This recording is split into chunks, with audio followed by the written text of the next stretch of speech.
Indian politicians से आपने ये अक्सर सुना होगा कि वो जो एग्रेसिव स्टांस पाकिस्तान के ख़िलाफ़ देते रहते हैं, एग्रेसिव स्टेटमेंट्स देते रहते हैं कि हम पाकिस्तान को आइसोलेट कर देंगे, रीजन के अंदर पाकिस्तान की कोई नहीं सुनेगा।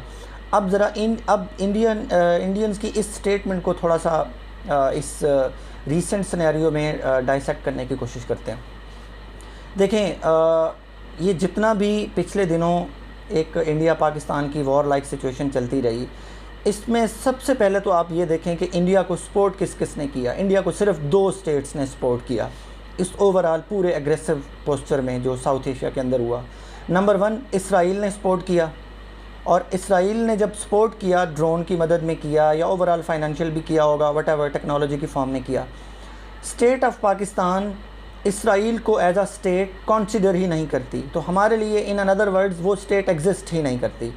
दूसरे नंबर पे तालिबान की गवर्नमेंट, अफ़गानिस्तान की गवर्नमेंट ने उनको सपोर्ट किया। तालिबान के उनके साथ ज़रा राब्ते तेज़ होना शुरू हो गए, उन्होंने उनको सपोर्ट किया। और तालिबान की government basically internationally internationally recognised है ही नहीं वो गवर्नमेंट।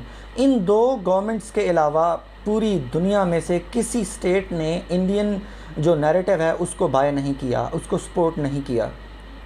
अब आते हैं पाकिस्तान को किस किस ने सपोर्ट किया। पाकिस्तान को आपको पता है चाइना ने सपोर्ट किया, ठीक है, और as we all know we are all weather friends. अच्छा, उसके बाद पाकिस्तान को तुर्की ने सपोर्ट किया, उसके बाद पाकिस्तान को अज़रबैजान ने किया, और बेशुमार सेंट्रल एशियन स्टेट्स ने सपोर्ट किया।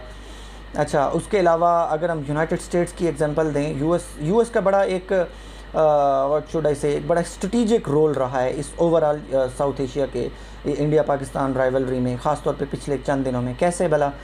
वो ऐसे कि ट्रंप का विज़िट था इसका मिडल ईस्ट का इन्हीं दिनों में।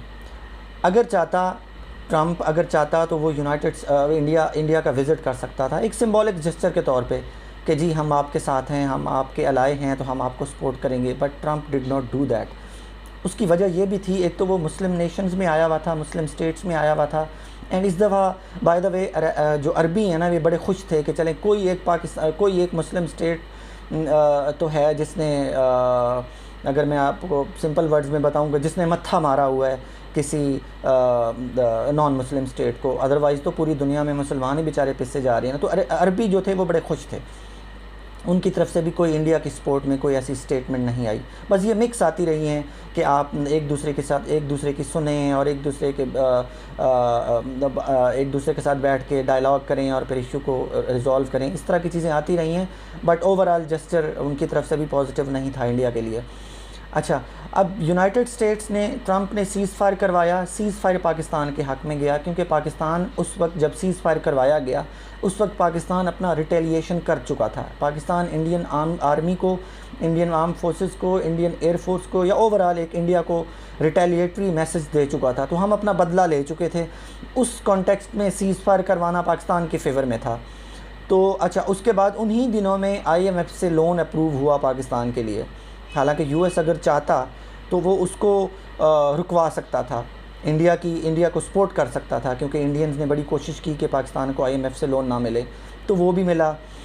यूनाइटेड स्टेट्स ने ओवरऑल जनरली इंडिया और पाकिस्तान को, ट्रंप की आप स्टेटमेंट्स उठा के देख लें, जनरली उन्होंने बड़ा इक्वली ट्रीट किया। बल्कि आप ट्रंप की स्टेटमेंट देखें, Pakistanis are brilliant people, they make good products and we have offered trade to Pakistan as well. तो इस तरह की स्टेटमेंट्स दी हैं जिससे इंडिया को बड़ा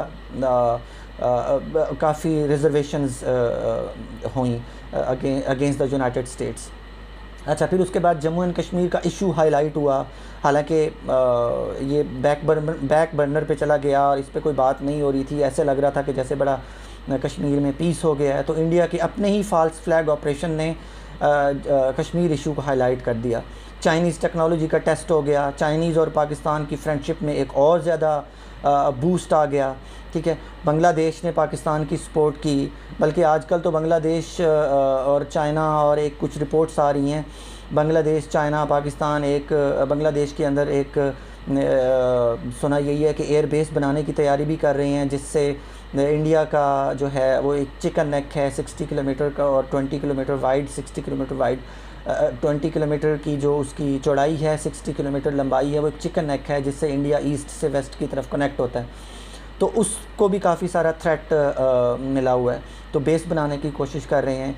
इसी तरह इन्हीं दिनों में चाइना ने अरुणाचल प्रदेश के कुछ एरियाज़ के नाम चेंज कर दिए, कुछ नदियों के नाम चेंज कर दिए और अपनी आर्म फोर्सेस को उस तरफ मूव करना शुरू कर दिया। तो ये ओवरऑल मोदी का जो ये एक एडवेंचर था, वो कोशिश कर रहा था कि हम पाकिस्तान को नीचा दिखाएंगे, लेकिन ओवरऑल मोदी का ये एडवेंचर नाकाम गया और इंडियन फॉरेन पॉलिसी बड़ी जो इट फेल्ड बैडली। तो इन सारी चीज़ों को मेरे ख्याल में इंडियंस को देखना पड़ेगा, रिव्यू करना पड़ेगा और उसके बाद ही फिर शायद इस रीजन में पीस आना शुरू होगा।